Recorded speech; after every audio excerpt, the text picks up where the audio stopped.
Good morning. ज्ञान channel में आपका स्वागत है। आज हम बात करेंगे basic principles of mass communication. इसमें हम चर्चा करेंगे कम्युनिकेशन क्या है, उसको डिफाइन कैसे किया जाता है, इसके अलावा इसके टाइप्स कितने हैं, इसका रिक्वायरमेंट क्यों हुआ, नीड, फंक्शन और सिग्निफिकेंस। इसके अलावा मास कम्युनिकेशन के बारे में बात करेंगे और मार्शल मैकलुहान के ग्लोबल विलेज के कंसेप्ट को दोस्तों समझेंगे। तो चलिए शुरू करते हैं। सबसे पहले हम बात करेंगे कि कम्युनिकेशन की हिस्ट्री क्या है। तो history of communication dates back to the earliest science of life. जब से उत्पत्ति लाइफ की हुई है पृथ्वी पे, तब से कम्युनिकेशन है। कम्युनिकेशन का range from very subtle process of exchange to full conversation and mass communication. तो कम्युनिकेशन एक नॉर्मल छोटी सी प्रोसेस से एक्सचेंज, कोई भी चीज़ का एक्सचेंज है आपस में, साइन सिम्बल्स, उसके एक्सचेंज से लेकर के एक फुल कन्वर्जेशन और उसके अलावा मास कम्युनिकेशन तक पूरा कम्युनिकेशन का हिस्सा है। Human communication revolution with speech about 2 lakh years हो गए। तो स्पीच का ही रिवॉल्यूशन जो रिवॉल्यूनाइज हुआ था वो लगभग 2 लाख साल पहले हुआ था। और इसके अलावा सिंबल्स का डेवलपमेंट 30 ईयर्स पहले, राइटिंग का डेवलपमेंट 7,000 साल पहले। और हम अगर बात करें मेजर मेजर अचीवमेंट जो कम्युनिकेशन में आज के डेट में हुआ है, वो टेली कम्युनिकेशन जो पिछले कुछ सेंचुरी से हुआ है। अभी हम बात करते हैं कम्युनिकेशन बिटवीन एनिमल्स। एनिमल्स के बीच में भी दोस्तों कम्युनिकेशन होता है, क्योंकि कम्युनिकेशन के बिना वो आपस में एक दूसरे की हाव भाव और आपस में एक दूसरे को समझ नहीं पाएंगे।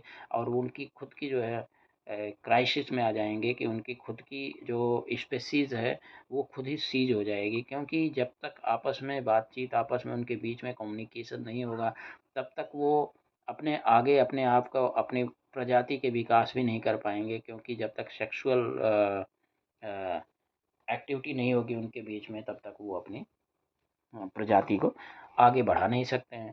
तो इसलिए जितनी भी एक्टिविटी होती हैं उसमें एनिमल के बीच में भी कम्युनिकेशन होता है। तो एनिमल कम्युनिकेशन की रिक्वायरमेंट सबसे ज़्यादा, पहली बात तो आपस में एक दूसरे को समझने के लिए, सेक्सुअल जैसे मैंने बताया आपको। और इसके बाद जो है आपको जो बच्चा जो पैदा होता है तो उसको एक माँ के प्यार की भी ज़रूरत होती है। क्योंकि छोटा बच्चा होता है तो उसको कोई भी जो है जंगल में खा जाएगा। तो एक माँ होती है वो प्रोटेक्टिव होती है, तो इसलिए वो अपने कम्युनिकेशन को, अपने बच्चे को किस तरह कम्युनिकेट करना वो समझती है। तो इस तरह से दोस्तों अगर हम देखें तो एनिमल के बीच में काफ़ी कम्युनिकेशन होता है। एनिमल कम्युनिकेशन की स्टडी जू सेमियोटिक के माध्यम से की जाती है। और एनिमल कम्युनिकेशन, एनिमल वर्ड का आपस में समझने को ही हम एनिमल कम्युनिकेशन कहते हैं।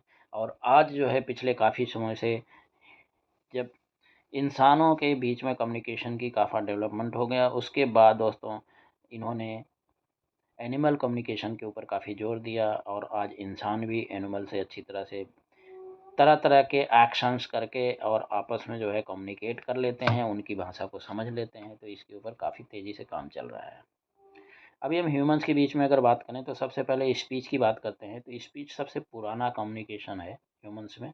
और स्पीच लगभग 2 लाख साल पहले से आया हुआ है। और इसकी उत्पत्ति का कारण जो है फॉक्स पिटू जीन, जो होमोसेपियंस में जो हमारे जो मानव, आदि मानव थे, उनके बीच में फॉक्स एफ टू जीन थी, जिसकी वजह से जो है पता चलता है कि स्पीच का डेवलपमेंट हुई है। नेक्स्ट है सिम्बल्स।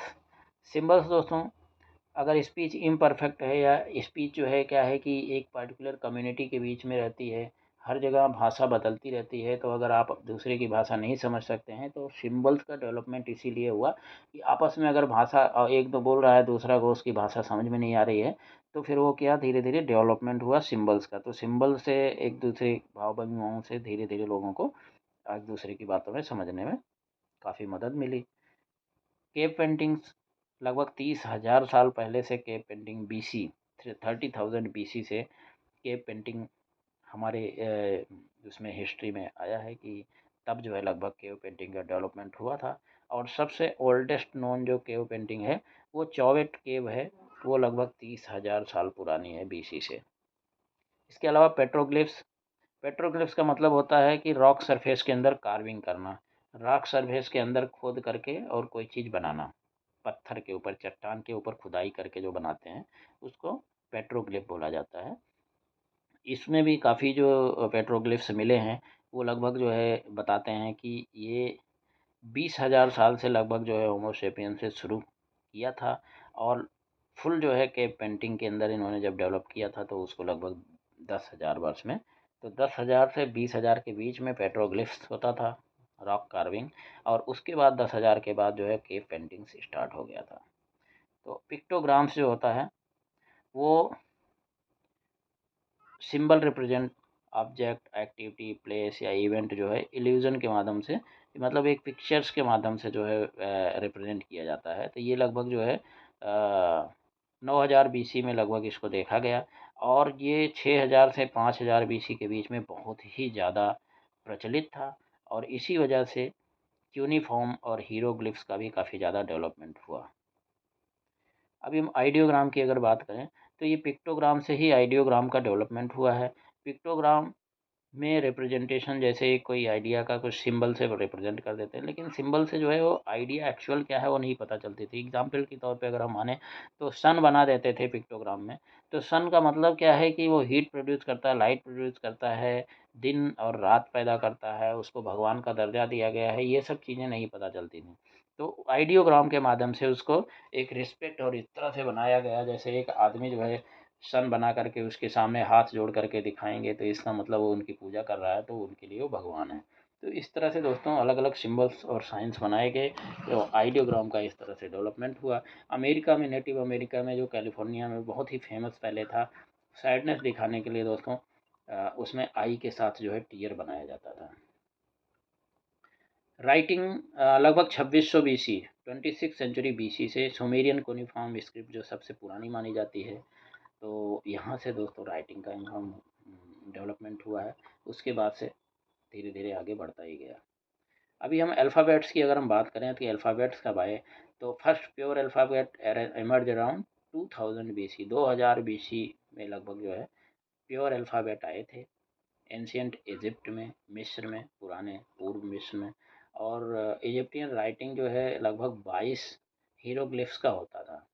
तो मतलब उसमें टोटल 22 ही जो है वो वर्ड्स या सिंबल्स जो भी मान लें पूरा मिक्स होता था, तो वो टोटल 22 होते थे। बाद में धीरे धीरे डेवलपमेंट होता गया, फिर सुमेरियन में हुआ तो, और Semitic alphabet, syllabary like, Phoenician writing, इस तरह से जो है दोस्तों धीरे धीरे धीरे धीरे नॉर्थ अमेरिका की तरफ काफ़ी स्प्रेड हुआ, और धीरे धीरे करके इसने काफ़ी अपना डेवलपमेंट किया अल्फ़ाबेट्स का। और इसके अलावा दोस्तों अब हम बात करते हैं, अभी तक हमने हिस्ट्री देखा, बात करते हैं कम्युनिकेशन का मतलब क्या होता है। कम्युनिकेशन ये एक लैटिन वर्ड कम्युनिकेयर से जो है बनाया गया है, और इस कम्युनिकेयर का मतलब होता है टू शेयर, मतलब किसी को कोई चीज़ शेयर करना, तो उसी से ये कम्युनिकेशन वर्ड बना है। कम्युनिकेशन वर्ड का मतलब होता है कि कन्वेइंग, कुछ जो है कन्वे करना किसी को, एक ग्रुप से दूसरे ग्रुप को, या फिर विद इन ए ग्रुप, या बाहर ग्रुप के कोई चीज़ जो है कम्युनिकेट करना, कन्वे करना, कोई चीज़, कोई मैसेज है, कुछ भी है उसको बताना किसी को, उसको जो है अंडरस्टूड साइन की वजह से भी हो सकता है, सिंबल्स की वजह से होता है, और इसके अलावा हम बोलचाल की भाषा बोल से भी जो है सेमियोटिक रूल्स को फॉलो करके भी कम्युनिकेट कर सकते हैं। कम्युनिकेशन के अंदर कुछ स्टेप्स होते हैं, तो सबसे पहला स्टेप होता है कि information, the formation of communicative motivation और रीज़न। तो कहने का मतलब पहले तो एक रीज़न होना चाहिए, मोटिवेशन होना चाहिए, एक सब्जेक्ट मैटर होना चाहिए कि किस चीज़ के ऊपर हमने कम्युनिकेट करना है। इसके बाद उस सब्जेक्ट मैटर को एक मैसेज फॉर्म में एक जो है प्रॉपर कंपोजिशन करना है।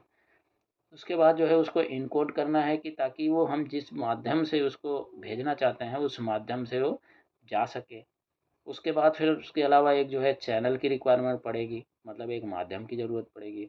इसके अलावा बीच में नॉइज़ सोर्स भी होगा, कि जैसे मान लीजिए आप जो है बात कर रहे हैं, आप अपने आप को कम्युनिकेट करना चाहते हैं, अपने मैसेज को कन्वे करना चाहते हैं किसी को, लेकिन बीच में और भी बहुत सारे लोग बात कर रहे हैं, तो आपको एक ऐसा माध्यम चुनना पड़ेगा जो कि दूर तक और लाउडली जो है बता सके, तभी जो है आपका ताकि आपका जो मीडियम यूज कर रहे हैं वो कहीं जो है लोगों के बीच में खो ना जाए, मतलब जो नॉइज आसपास की है उसके बीच में गुम ना हो जाए, तो इसकी भी रिक्वायरमेंट है। इसके बाद जो है आप जो रिसीवर है, मतलब रिसीव करने वाला, उसके अंदर भी वो होना चाहिए, काबिलियत होनी चाहिए कि वो आपकी, आप जैसे जिस भाषा में बोल रहे हैं उसको वो समझ पाए। इसके अलावा आप जो सिंबल साइन यूज कर रहे हैं तो वो उसको भी, उसको अंडरस्टैंडिंग करने की क्षमता हो, अदरवाइज वो समझ नहीं पाएगा, तो एक रिसीवर भी प्रॉपर होना चाहिए। इसके अलावा रिसीवर के पास डिकोडिंग का माध्यम भी होना चाहिए कि अगर आपने इनकोड करके मैसेज को भेजा है किसी फॉर्म में, तो फिर उसको जो है डिकोड कर पाए हो, तभी उसका करेक्ट मीनिंग जो है आपके मैसेज का निकल पाएगा। इसके अलावा दोस्तों इंटरप्रेट करने की जो क्षमता होनी चाहिए कि अगर इसने ये चीज़ लिखा हुआ है तो उसको इंटरप्रेट कर सके कि उसका सेंस क्या है, किस वजह से उसने उस ओरिजिनल मैसेज वाले ने ये लिखने का इसका कारण क्या है। अगर हम बात करें साइंटिफिक स्टडी जो कम्युनिकेशन की है तो उसको जो है 4 भागों में डिवाइड किया गया है। पहला इंफॉर्मेशन थ्योरी, जिसमें इंफॉर्मेशन के बारे में क्वांटिफिकेशन, स्टोरेज, कम्युनिकेशन जो है इसको इन सब चीज़ों के ऊपर दोस्तों काफ़ी स्टडी की गई। इसके अलावा दोस्तों कम्युनिकेशन स्टडी बेसिकली जो है रिलेट करता है ओनली ह्यूमन कम्युनिकेशन को। बायोसेमेटिक्स के अंदर communication between all living organisms, जितने भी हैं, ह्यूमन बीइंग, एनिमल्स, सभी। और इसके अलावा बायो कम्युनिकेशन की अगर बात करें तो बायो कम्युनिकेशन के अंदर ओनली जो है लिविंग नहीं बल्कि जो है वायरसेस वगैरह भी इसके अंदर शामिल कर दिए गए। अभी हम नॉन वर्बल कम्युनिकेशन की बात करते हैं। Non-verbal communication explains the process of conveying a type of information in a form of non-linguistic representations। कहने का मतलब कि लिंग्विस्टिक नहीं है जो, या हम भाषा जो आम चाल बोलते हैं तो उसको बोलने से जो उसको कम्युनिकेट नहीं कर सकते हैं, उस तरह उस चीज़ को हम नॉन वर्बल कम्युनिकेशन के माध्यम से करते हैं। नॉन वर्बल कम्युनिकेशन में क्या होता है, हैप्टिक कम्युनिकेशन होता है। इसके अलावा क्रोनेमिक कम्युनिकेशन होता है, जेस्चर्स होते हैं, आपके बॉडी लैंग्वेज होता है, आपका जो है फेशियल एक्सप्रेशन, आई कांटेक्ट, ये सारी चीज़ें नॉन वर्बल कम्युनिकेशन में शामिल हैं। Speech also contains non verbal elements known as paralanguage. Speech के अंदर भी पैरा लैंग्वेज का इस्तेमाल होता है, जैसे कि रिदम, इंटोनेशन, टेम्पो, स्ट्रेस। ये सब चीज़ें जब हम बोलते हैं तो उस टाइम पे हम एक फ्लैटली नहीं बोलते हैं, उसमें इन सब चीज़ों का यूज करते हैं। तो ये भी एक पार्ट नॉन वर्बल कम्युनिकेशन का ही पार्ट है, और जो कि क्या करता है कि सम कल्चरल लेवल पे एक ट्रस्ट पैदा करता है कम्युनिकेट करने वाले और सुनने, लिसनर और कम्युनिकेटर के बीच में।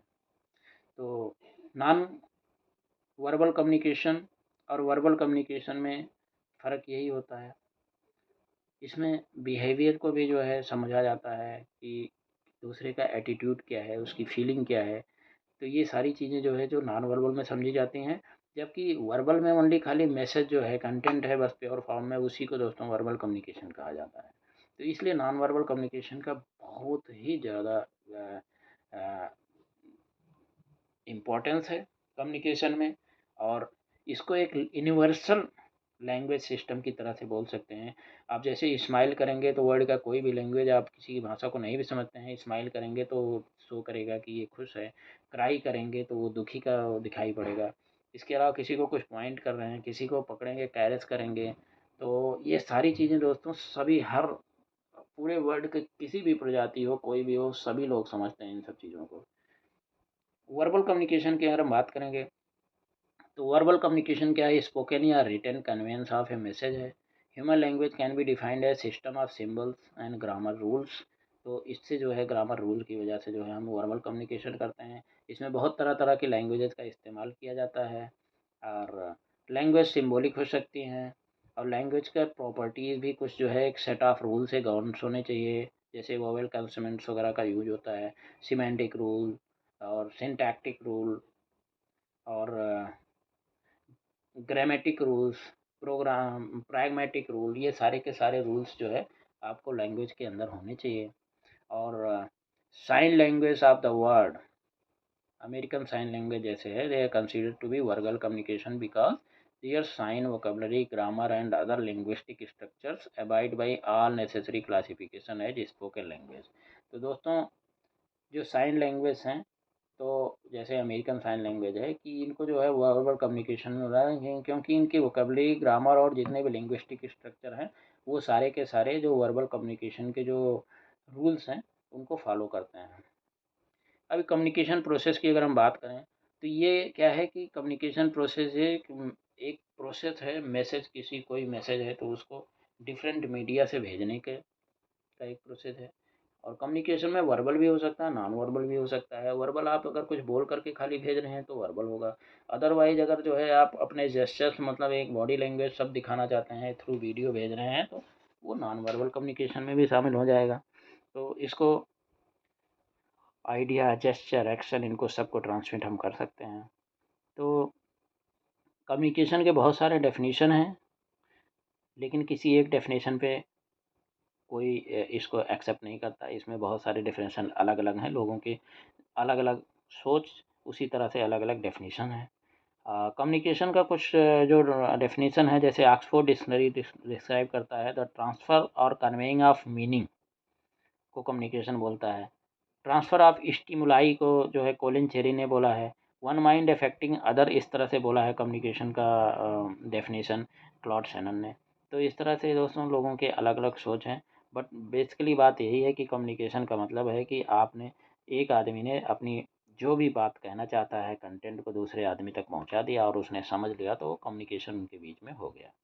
तो communication more than mere transferring a transmission of idea or thoughts, it is not a static act as some of the earlier definitions suggest, but it is dynamic process of action and interaction towards desired goal as suggested by later definitions. तो दोस्तों बोल रहे हैं कि ये खाली transfer, एक idea को ट्रांसफ़र या थाट को ट्रांसफ़र करने का तरीका नहीं है। ये कम्युनिकेशन का मतलब ये है कि ये डायनेमिक प्रोसेस है, जिसमें आपस में इंटरेक्शंस होते हैं, एक कम्युनिकेट करता है फिर दूसरा कम्युनिकेट करता है, इस तरह से वो एक पर्टिकुलर एक डिज़ायर्ड गोल तक जो है पहुंचने में मदद करता है।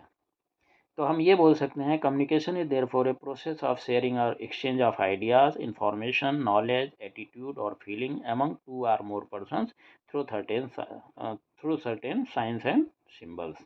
तो हम बोल सकते हैं कि कम्युनिकेशन एक ऐसा प्रोसेस है जिसमें आइडियाज़, इंफॉर्मेशन, नॉलेज, एटीट्यूड या अपनी फीलिंग को हम एक से दूसरे के बीच में जो है कम्युनिकेट करते हैं या शेयर करते हैं। और उसको शेयर करने का माध्यम साइंस भी हो सकते हैं, सिंबल्स भी हो सकते हैं, या फिर आप वर्बल बात करके भी हो सकता है, स्पीकिंग से भी।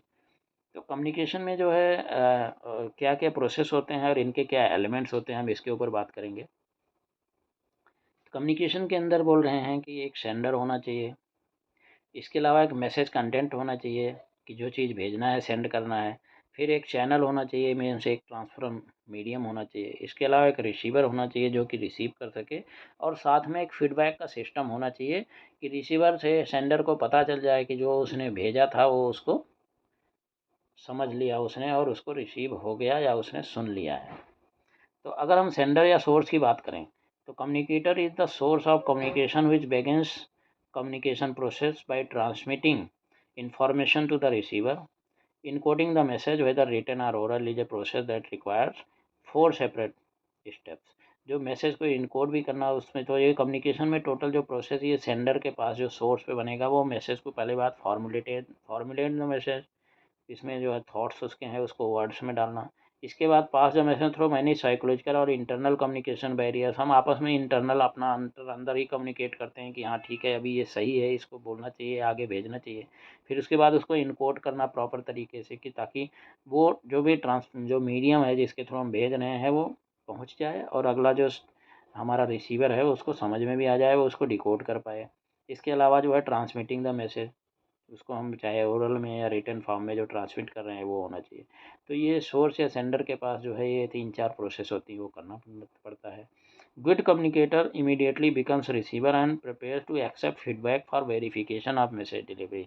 तो जो एक अच्छा कम्युनिकेटर होता है वो जैसे ही कम्युनिकेशन करता है, मैसेज को सेंड करता है, उसके बाद तुरंत वो फीडबैक भी देखता है कि रिसीवर से फीडबैक आ गया कि उसको मैसेज रिसीव हो गया है और उसने उसको जो है समझ लिया है। तो communication is only successful when both the sender and receiver understand the same information result of communication. अगर सेंडर जो बोल रहा है अगर उसको रिसीवर समझ लेता है तो इसका मतलब जो है कम्युनिकेशन कंप्लीट है। अब हम मैसेज की बात करते हैं। Message is most general meaning the most fundamental object of communication. तो मैसेज ही है जिसको कम्युनिकेट किया जाता है, तो ये सबसे फंडामेंटल ऑब्जेक्ट है कम्युनिकेशन का। Something which provides information can also the information itself, therefore its meaning is dependent upon the context in which it is used. The term may apply to both information and its form. A message may be transferred through spoken and written mediums. तो friends, message को जो है बोल करके भी या लिख करके भी, या फिर आप जो है उसको फिल्म की तरह बना करके पेंटिंग से, पोस्टर से, फोटोग्राफ से या रेडियो प्रोग्राम से, किसी तरह से भी हम मैसेज को ट्रांसफ़र कर सकते हैं। इमोशंस जो है वर्ड मीनिंग जो देते हैं, वो इमोशंस जो है हमारे नॉन वर्बल कम्युनिकेशन से कवर हो जाते हैं। अब हम बात करते हैं ट्रांसमिशन मीडियम चैनल की।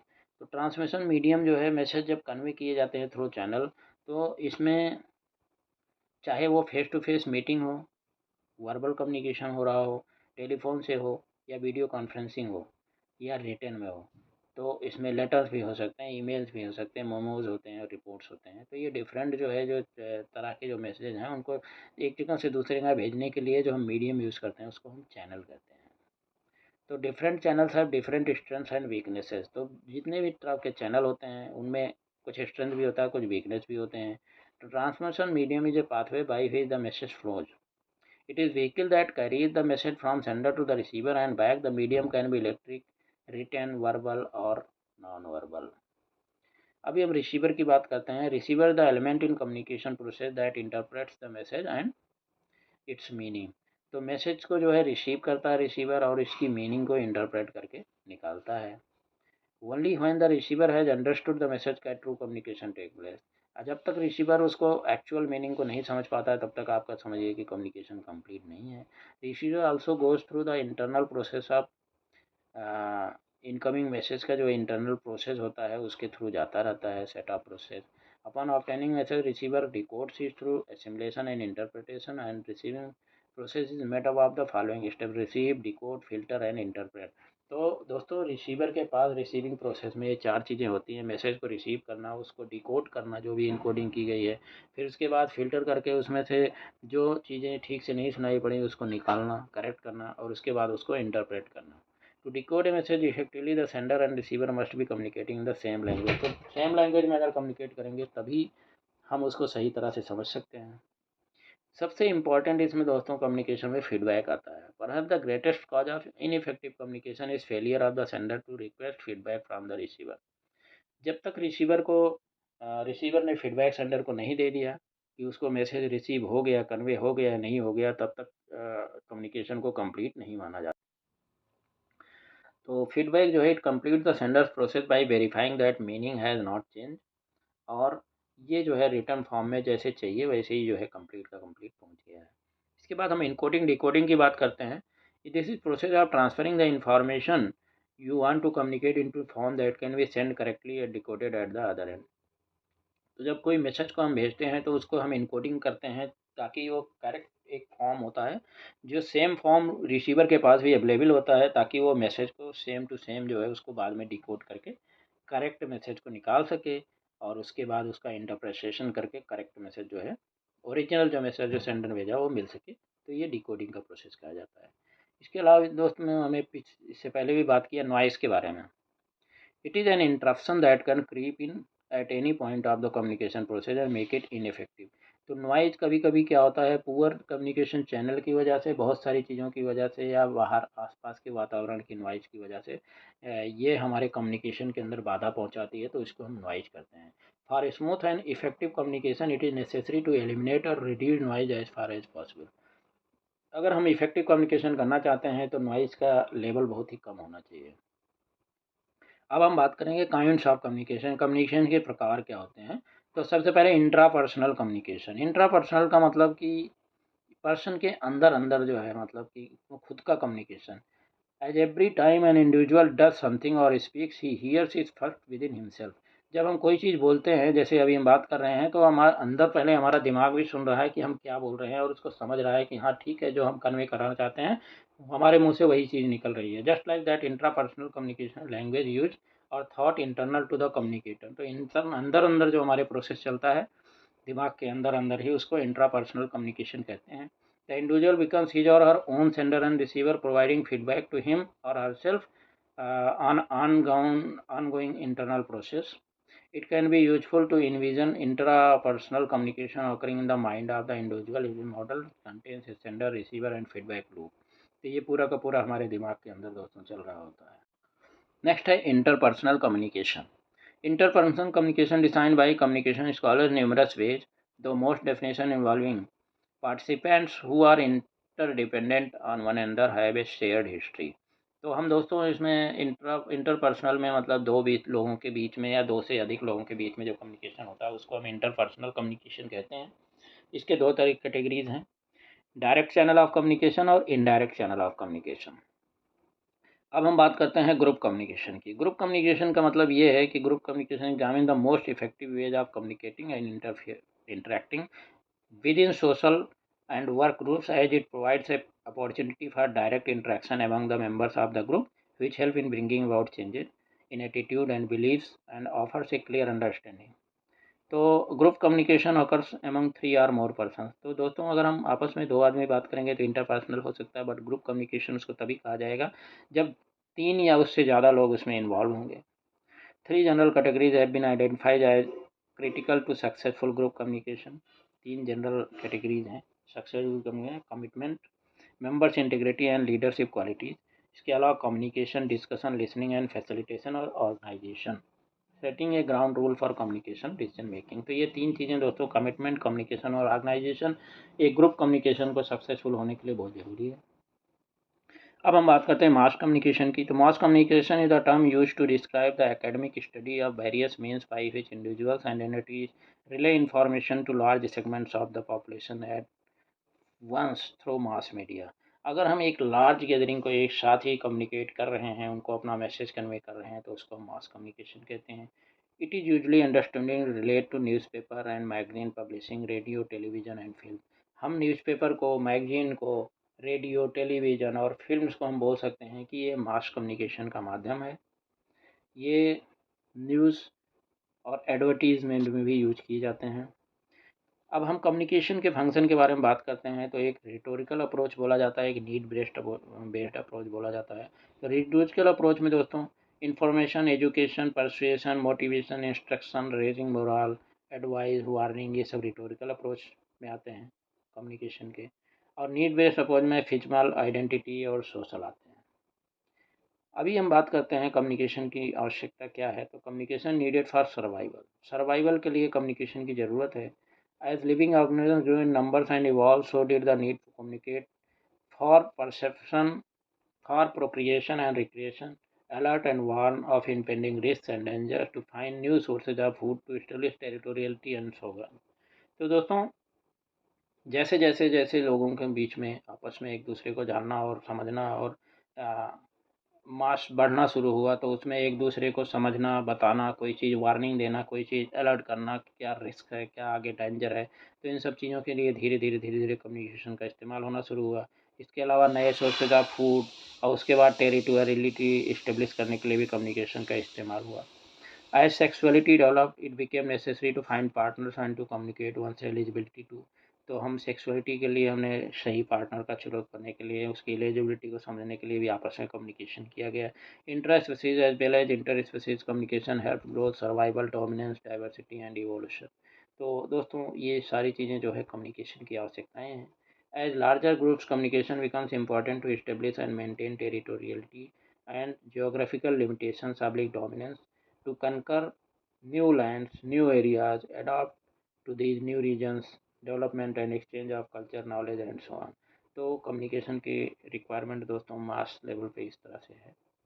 द कंसेप्ट ऑफ मास, मास का कंटेंट, टर्म मास डिनोट्स ग्रेट वॉल्यूम, बहुत ज़्यादा वॉल्यूम को मास बोला जाता है।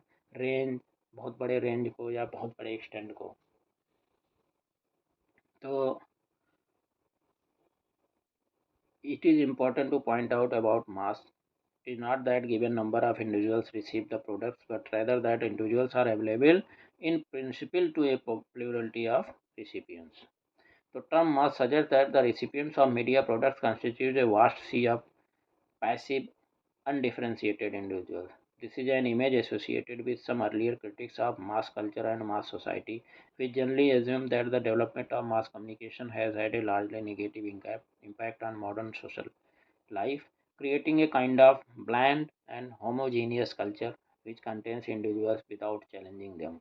तो दोस्तों ये मास जो सजेस्ट ही करता है कि एक बहुत ही लार्ज गैदरिंग, लार्ज मीडिया जो कि पैसिव है, मतलब ज़्यादा एक्टिव नहीं है। कोई भी चीज़ जो एक पास किया जा रहा है उसको उनके पास आ रहा है तो वो बस एक पैसिव की तरह से होकर के सुन रहे हैं, आपस में मतलब इंटरेक्ट नहीं कर रहे हैं।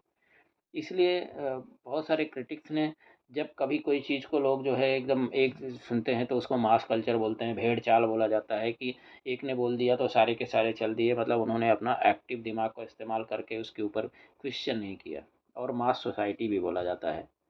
तो मास कम्युनिकेशन के फंक्शन जो होते हैं वो इन्फॉर्मेशन को, पहली बात तो एक जगह दूसरी जगह काफ़ी लार्ज गैदरिंग को भेजना, यहाँ तक पूरे वर्ल्ड लेवल पे भी आ सकता है ये global.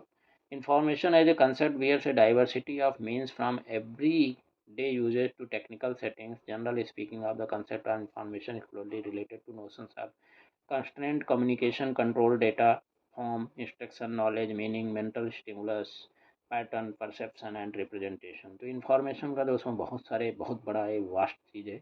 Many people speak about the information age as the advent of the knowledge age or knowledge society, the information society, the information revolution and information technologies, and even through informatics. Information science and computer science are often in the spotlight. The word information is often used without careful consideration of the various meanings it has acquired. Information की बहुत सारे meanings हैं। इसके अलावा persuasion की हम बात करते हैं तो मास कम्युनिकेशन में पहली बात तो आपने इन्फॉर्मेशन जो देना है वो इन्फॉर्मेशन हो गया, वो बहुत सारे तरीके जैसे अभी हमने डिस्कस किए। इसके बाद परसुएशन मतलब कि आपने इस तरह से उसको बनाना है, अपने मैसेज को इस तरह कन्वे करना है कि ताकि लोगों को आप परसुएज कर दें, मतलब लोगों को आप प्रभावित कर सको कि आप जो बता रहे हो वो समझें कि हाँ बस यही एक चीज़ है। तो persuasion form of social influence, तो हम लोगों को इन्फ्लुएंस करना। It is a process of guiding people towards the adoption of an idea, attitude, or action by rational and symbolic means. It is the strategy of problem solving relying on appeals rather than strength. Manipulation is taking persuasion to an extreme. अगर हम दोस्तों इसमें काफ़ी बात करते हैं कभी कभी मैनिपुलेशन की, ये मैनिपुलेट कर रहा है इस चीज़ को, तो मैनिपुलेट का मतलब होता है कि परसुएट तो आप कर रहे हो, है तो परसुएशन का ही एक तरीका, लेकिन ये एक्सट्रीम लेवल पे जब चला जाता है तो उसको मैनिपुलेशन कहा जाता है। मतलब कि आप रॉन्ग चीज़ में परसुएट करने का मतलब ये नहीं होता कि आप गलत चीज़ पे आप लोगों को इन्फ्लुएंस कर रहे हो, सही चीज़ के लिए भी इन्फ्लुएंस कर सकते हो, बट जब उसको रॉन्ग तरीके से या गलत चीज़ के लिए आप जो है किसी को परसुएट करते हो तो उसको क्या बोला जाता है, मैनिपुलेशन बोला जाता है। Aristotle said that one of the most important functions of communication is to persuade the other party. बहुत ही इम्पोर्टेंट है, कम्युनिकेशन का मेन इम्पोर्टेंट फंक्शन है कि दूसरों को प्रभावित करना, to influence. But it is possible that one may resort to persuasion with an ulterior motive. The receiver must be careful about the source of such persuasion. तो इसलिए बोल रहे हैं कि परसुएट तो करते हैं लोग, लेकिन उनका मोटिव क्या है वो क्लियर समझ में आना चाहिए, रिसीवर को उसको अलर्ट होना चाहिए कि वो गलत चीज़ के ऊपर तो हमें इन्फ्लुएंस नहीं कर रहा है, अदरवाइज वो क्या हो जाएगा, परसुएशन, मैनिपुलेशन। नेक्स्ट हम बात करते हैं डिबेट एंड डिस्कशन। तो मास कम्युनिकेशन का फंक्शन जो है डिबेट डिस्कशन में भी होता है। Debate form of method of interactive argument. Debate is a broader form of argument than logical argument. जो लॉजिकल आर्गूमेंट होता है उससे जो है डिबेट क्या होता है, उससे और बड़े फॉर्म में हो जाता है तो उसको डिबेट बोला जाता है। Since it includes persuasion which appeals to the emotional response of an audience and rules which enable people to decide on differences within a framework defining how they will interact. तो debate दोस्तों, debate discussion आपने भी सुने होंगे, बड़े बड़े नेता जाते हैं वो डिबेट करते हैं आपस में। तो कोई अपनी बात बताता है, उसको कोई दूसरे उसका काट करके अपनी बात को बताता है। तो वो एक दूसरे को, जैसे पब्लिक है उसको, पब्लिक गैदरिंग को किस तरह से इन्फ्लुएंस करते हैं, किसकी बात उनको सही लगती है, कौन अच्छे तरीके से, प्रभावशाली तरीके से अपनी बात को बता सकता है। और उसके बाद दोस्तों उसमें हिस्ट्री देखी जाती है कि जो डिबेट कर रहा है वो आदमी कैसा है। अगर उसका खुद की इंटेग्रिटी सही है तो लोग, ज़्यादा लोग उससे प्रभावित हो सकते हैं। नेक्स्ट है इंस्ट्रक्शन। इंस्ट्रक्शन का मतलब कि एक इन्फॉर्मेशन है जिसको एक कमांड के तौर पे आप जो है इंस्ट्रक्ट कर सकते हैं, चाहे वो राइटिंग में भी इंस्ट्रक्शन भेज सकते हैं तो उसको लोग सारे फॉलो करेंगे तो सब सारे लोग उससे अफेक्टेड हो जाएंगे, तो उसको एक इंस्ट्रक्शन के लिए भी मास कम्युनिकेशन का यूज किया जाता है। An instruction is a form of communicated information that is both command and explanation for how an action, behaviour, method or task is to be begun, completed, conducted or executed. One of the major functions of communication is to instruct, educate and socialize the members of the society. तो हर society में जो rules बनाए जाते हैं, set of rules होते हैं, तो उनको हम बोलते हैं कि ये इंस्ट्रक्शन जो होते हैं उनको सेट ऑफ रूल भी बोला जाता है। तो एक्चुअली वो इंस्ट्रक्शंस हैं। नेक्स्ट है entertainment. Entertainment activity designed to give pleasure to or relaxation to an audience. The audience may participate in the entertainment activity and the watching opera or a movie or activity in the games. Playing sports and reading literature are usually included in entertainment, but these are often called recreation because they involve some active participation beyond mayor laser. तो entertainment दोस्तों ये होता है कि आप जो है इनएक्टिवली मतलब पैसिवली आप बैठ के कोई चीज़ को देख रहे हैं, मूवी देख रहे हैं या कोई भी चीज़ चल रहा है, कोई एक्टिविटी हो रही है, तो उसको हम इंटरटेनमेंट बोलते हैं। जब लेकिन रिक्रिएशन तब हो जाता है जब आप जो है दोनों पार्टियाँ मतलब आपका एक्टिव अगर इन्वॉल्वमेंट में हो जाता है तो उसको हम रिक्रिएशन बोलते हैं। नेक्स्ट है कल्चरल प्रमोशन। तो मास कम्युनिकेशन का काफ़ी यूज कल्चरल प्रमोशन में भी होता है। Communication is major source of cultural preservation and promotion, helps the individual to pursue and satisfy their creative urge. Communication provides opportunity for culture to be preserved and promoted. It stimulates individuals to pursue and fulfill their creative urges. तो cultural promotion में भी मास communication की। इसके बाद integration. Communication is a great source of disseminating knowledge and information which further helps in social integration. जब knowledge और information को हम अच्छी तरह से लोगों को भेजेंगे, डिसेमिनेट करेंगे, तभी हमें जो है क्या है कि उसके बारे में लोगों को पता चलेगा। तो इसलिए बोलते हैं communication is a great integrating tool. Through a fund of knowledge और इन्फॉर्मेशन इंडिविजुअल्स ग्रुप्स और cultures come to know one another, understand and appreciate each other's way of life and thereby develop tolerance towards one another. It can also be a great integrating tool. तो इसलिए बोलते हैं कि ये greatest integrating tool भी इसको हम बोल सकते हैं कम्युनिकेशन को। अब हम बात करेंगे 7 सीज ऑफ कम्युनिकेशन। 7 सी हैं, 7 सीज हैं जो कम्युनिकेशन में बहुत ही। पहला है content, then context, then channel, then clarity, then composition, then contrast, then consistency. ये 7 सी जो हैं ये कम्युनिकेशन के लिए बहुत ही इंपॉर्टेंट है। तो सबसे पहले हम कंटेंट की बात करते हैं। It's the best possible measure of communication effectiveness. तो कंटेंट जो होगा उससे पता चल जाता है कि ये कितना इफेक्टिव हो सकता है। इसलिए कंटेंट जो है दोस्तों डिटरमाइन किया करता है ऑडियंस को। तो हर ऑडियंस जिस तरह का ऑडियंस होगा उसी तरह से आपको कंटेंट बनाना चाहिए। Hand the message must have the meaning for the receiver and it must be compatible with the value system. तो कंटेंट जो है दोस्तों ऑडियंस कितने लोगों को या किन को आप एड्रेस करना चाहते हैं उनको देख करके ही आपको कंटेंट बनाना चाहिए। उसके बाद context. Context must be clear and should not contradict the message. तो जो कंटेक्स्ट है किस कंटेक्स्ट में उस कंटेंट को उस मैसेज को दिया गया है ये भी लोगों को बिल्कुल क्लियर होना चाहिए। क्योंकि do you understand the situation, is there a dead animal in the middle of the room that you are not aware of, ask good question. तो इसका कहने का मतलब ये है कि एक्चुअल क्या कंटेक्स्ट है, मतलब क्या सिचुएशन है उसके हिसाब से आपका कंटेंट आप बोल रहे हो तो उसको आदमी के समझ में होना चाहिए और लोगों को कंटेक्स्ट पूरा पता होना चाहिए कि किस कंटेक्स्ट में ये बात की जा रही है। नेक्स्ट है चैनल। चैनल का मतलब कम्युनिकेशन मीडियम हो गया। तो जो इस्टेब्लिश चैनल है उन्हीं को यूज करना चाहिए। Creating new ones is difficult. Different channels have different effects and observe effectively in different serve in different stages of the diffusion process. तो इसलिए जो है इस्टेब्लिश चैनल का ही कम्युनिकेशन उसके ऊपर ही यूज होना चाहिए। अगर आप नए चैनल बनाना शुरू करेंगे तो उसमें अलग अलग डिफरेंट जो है उसमें सेट ऑफ रूल्स होंगे तो फिर आपको कम्युनिकेट करना काफ़ी डिफिकल्ट हो जाएगा। नेक्स्ट है क्लैरिटी। क्लैरिटी मतलब आप जो कम्युनिकेट कर रहे हैं जो आपका मैसेज का कंटेंट है वो बिल्कुल क्लियर होना चाहिए, कोई भी एम्बिग्यूटी उसके अंदर नहीं होनी चाहिए। The message has to be travel the farthest, it should be simplest. मतलब मैसेज इतना सिंपल होना चाहिए कि कितनी भी दूर जा रहा है अगर कोई चीज़ कंटेंट उसमें नॉइज़ की वजह से मिस भी हो गया तब भी मैसेज लोगों को समझ में आ जाए। नेक्स्ट है कंपोजिशन। कंपोजिशन जो है design the way you tell your story.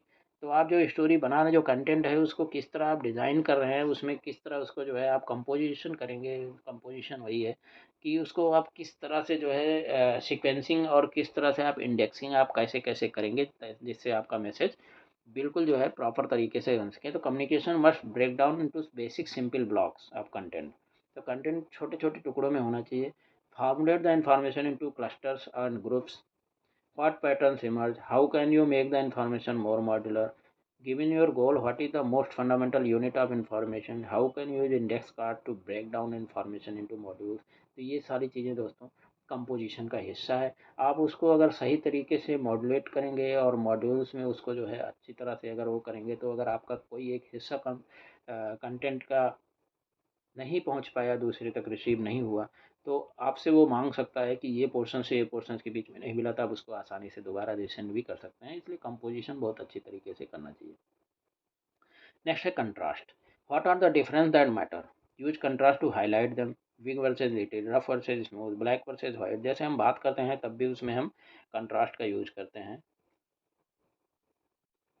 क्योंकि कंट्रास्ट का सबसे ज़्यादा ज़रूरत इसलिए भी पड़ जाता है। कंट्रास्ट क्या करता है कि ये ब्रेन को बताता है कि अरे अभी कुछ और बहुत ही ज़्यादा इम्पोर्टेंट आने वाला है, तो अटेंशन में हमेशा ब्रेन को रखता है। उसके बाद consistency, unless you are highlighting differences thinking keep things like colour, fonts, spacing and type size consistent to avoid distracting people. तो कंसिस्टेंसी बहुत ही ज़रूरी है, उससे क्या होता है, नहीं तो पीपल जो है डिस्ट्रैक्ट होना शुरू हो सकते हैं। तो आप जो मैसेज बता रहे हैं उसको सही तरीके से एक सही फ्लो में रखेंगे, कलर कोड और करेक्ट फॉन्ट का इस्तेमाल करेंगे, तो कंसिस्टेंसी आपके मैसेज में बनी रहेगी। अभी हम बात करेंगे सबसे लास्ट चैप्टर का, सबसे लास्ट टॉपिक जो है मार्शल मैकलुहान का global village. Global village describes the phenomenon of entire world becoming more interconnected as a result of propagation of media technology throughout the world।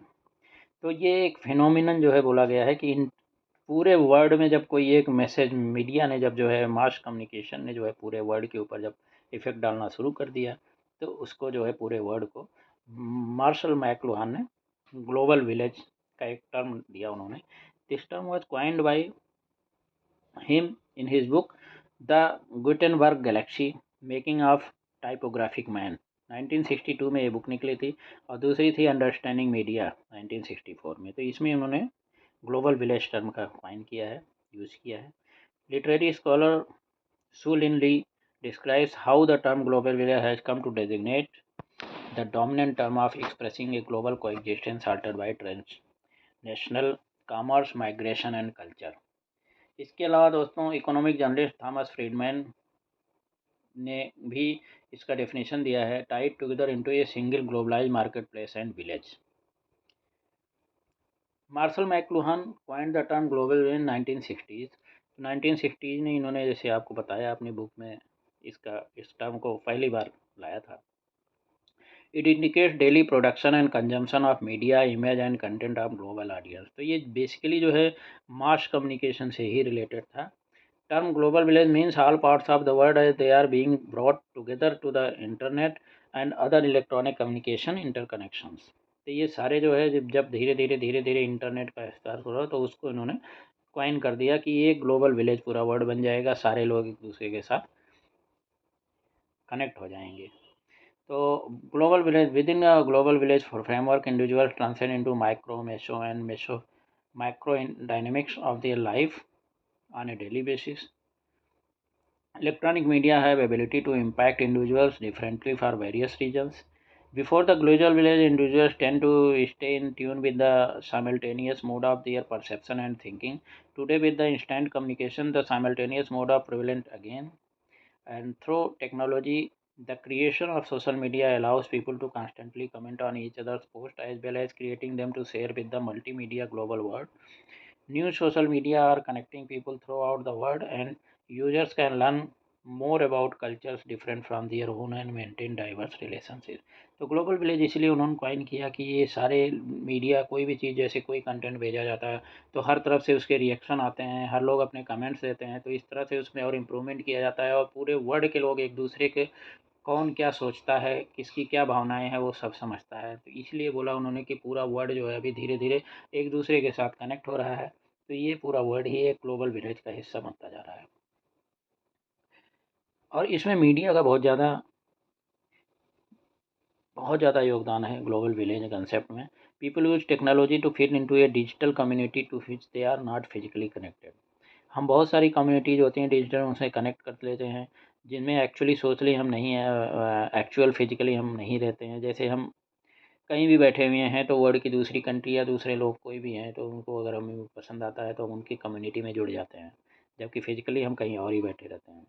According to McLuhan, the enhanced electric speed is bringing all social and political functions together in a sudden explosion of has heightened human awareness of responsibility to an intense degree। बहुत ज़्यादा इसने प्रभावित कर दिया है।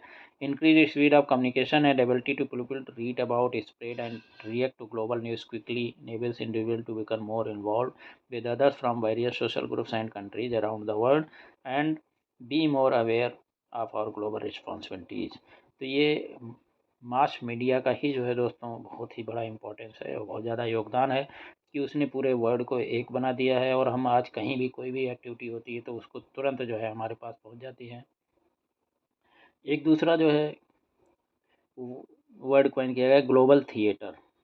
The global village and the electronic media create unified communities. In an interview with Gerald stern, McLuhan said that it never occurred to him that uniformity and tranquility were the properties of the global village।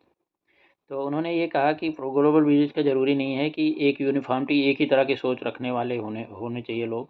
McLuhan argued that the global village ensures maximum disagreement on all points because it creates more discontinuity and division and diversity under the increase of the village conditions. तो जिस तरह से village conditions change होंगी उस तरह से उसमें diversity भी लोगों के बीच में होगी। तो global village is far more diverse. Global village को बोला उन्होंने कि बहुत ही डाइवर्स है। After the publication of understanding media, McLuhan started using the same term global theatre. अब बाद में जो उन्होंने क्या किया कि ग्लोबल थिएटर के नाम से उसको करना शुरू किया। तो इसमें चेंज क्या हुआ, ग्लोबल विलेज ग्लोबल विलेज के अंदर क्या था कि लोगों का जो है रोल चेंज हो गया ग्लोबल थिएटर में। emphasize the changeover from consumer to producer। पहले लोग एज ए कंज्यूमर थे, बाद में जब वो खुद भी जो है प्रोड्यूस करना अपने अपने प्रोडक्शन डालने शुरू हो गए तो फिर उसको एक ग्लोबल थिएटर बना दिया। From acquisition to involvement, from job holding to role playing, मतलब एक रोल प्लेइंग की तरह से हो गया। Stressing that there is no more community to clothe the naked specialist. कहने का मतलब ये है कि एक कोई कम्युनिटी नहीं है जो कि खाली स्पेशलिस्ट है कि वही एक थिएटर का काम करे और बाकी सारे लोग जो है रिसिपिएंट बन के बैठे रहें, कंज्यूमर बने बैठे रहें। अभी इसमें धीरे धीरे इतने चेंजेज आ गए हैं कि ग्लोबल थिएटर इसलिए बन गया क्योंकि बहुत सारे सारे तरह तरह के लोग अपना अपना जो है कुछ न कुछ उसमें योगदान दे रहे हैं, खुद अपने जो है कुछ न कुछ रोल प्ले कर रहे हैं, डाल रहे हैं। उसके बाद लोगों से रिएक्शन आ रहा है पूरे ग्लोबल लेवल पे। तो इसलिए उन्होंने बोला global village is now no more a global level, it has become a global theatre also. दोस्तों यहीं पे ये चैप्टर ख़त्म होता है। उम्मीद है कि आपको चीज़ें समझ में आई होगी। अगले चैप्टर में मिलते हैं, तब तक थैंक यू।